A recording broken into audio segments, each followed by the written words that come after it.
প্রিয় ভাই ও বন্ধুগণ, ৪১তম এসআই রেজাল্ট প্রকাশিত হলো। ২৭৯ জন আপনারা টিকেছেন। বাকি অনেকেই ভাইবে দিয়েছেন, তারা ব্যর্থ হয়েছেন বলবো না, আসলে এই কয়টা পোস্ট নেওয়া হয়েছে তাই আপনারা আসতে পারেননি। তাই আপনাদের জন্য অনেক অনেক সমবেদনা রইল। অনেক পরিশ্রম আপনারা করেছেন, দীর্ঘদিন টেনশন করেছেন কি হবে কি হবে না। আর বাকি এই ২৭৯ জন যারা টিকলেন তারা অনেক বেশি ভাগ্যবান, সৌভাগ্যবান, কারণ এতটা সময় নিয়ে আপনারা শেষ পর্যন্ত কিন্তু বাংলাদেশ পুলিশের এসআই সদস্য হতে যাচ্ছেন। তো আপনাদের জন্য কিছু নির্দেশনা বা কিছু উপদেশ রয়েছে যে আপনারা এখন যারা টিকেছেন তারা খুব বেশি আনন্দিত বা উৎসাহিত হবেন না। আপনাদের কিন্তু পথ এখনও বাকি। যদিও আপনারা টিকে গিয়েছেন, তারপরও আমি বলবো আপনাদের পথ বাকি, এখনও মেডিকেল টেস্ট আছে, আর একটা ভেরিফিকেশন হয়তো হবে। যান সমস্যা নেই, আর একটা ভেরিফিকেশন হবে। তবে আমার কাছে মনে হয় মূল ভেরিফিকেশনটা হয়ে গিয়েছে, আপনারা কেউই আর বাদ যাবেন না। এখন মেডিকেল টেস্ট এই বিষয়টা তো এখনও হয়নি। মেডিকেল টেস্টে যদি আপনারা না টিকেন তাহলে কিন্তু আবার সেই চূড়ান্তভাবে যে সারদায় 1 বছরের জন্য ট্রেনিংয়ে যাবেন সেটি কিন্তু তখন আপনি আর যেতে পারবেন না, তখন বাদ হয়ে যাবেন। এর জন্য আপনাদের কিছু সতর্কতামূলক ব্যবস্থা নিতে হবে।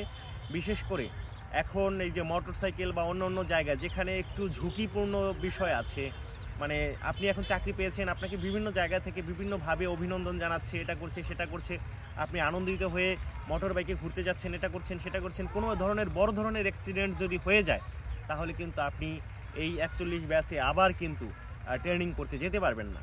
এছাড়া মনে করেন যে কোনো আপনি এখন চাকরি পেয়েছেন, যে কোনো ধরনের মেয়ে কেলেঙ্কারিতে যদি পড়ে যান তাহলে কিন্তু আপনি সমস্যায় পড়ে যাবেন।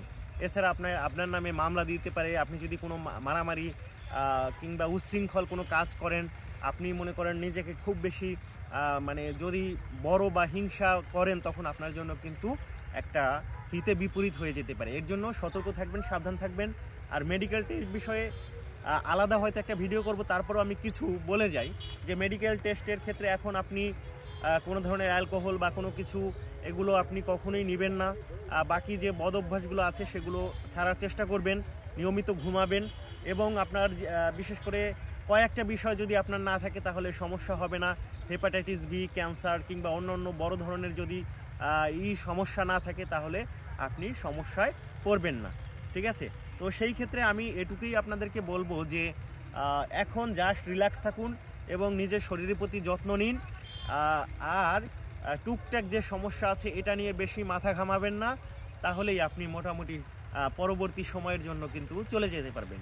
যাই হোক, পরবর্তী আরেকটা অতিরিক্ত ঘোষণা হলো যে ৪২তম এসআই এই রেজাল্ট নিয়ে আপাতত ভাববেন না, হয়তো দিয়ে দিবে।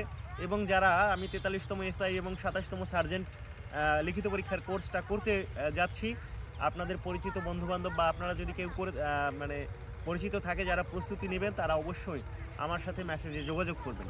ভালো থাকুন, সুস্থ থাকুন।